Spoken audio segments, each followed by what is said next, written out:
Hope you guys are doing well. Welcome back. In today's video, I'm going to show you that how you can check the contacts on the Proton mail. So let's get started. So first of all, what we have to do? Simply, we have to click on this Proton mail option. And after clicking on that, we need to click on these three lines here.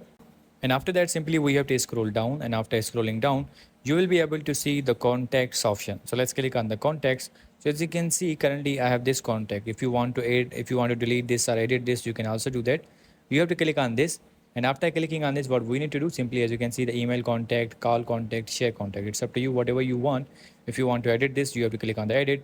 Now you can delete it, whatever you want, you can do that. And I'm going to cut this one here.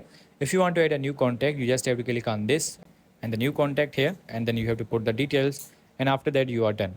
So in this way, you can check the contacts, you can add the contacts, and you can delete the contacts on the Proton mail. I hope you guys understand this video that how you can manage the contacts on the Proton. So see you in the next video.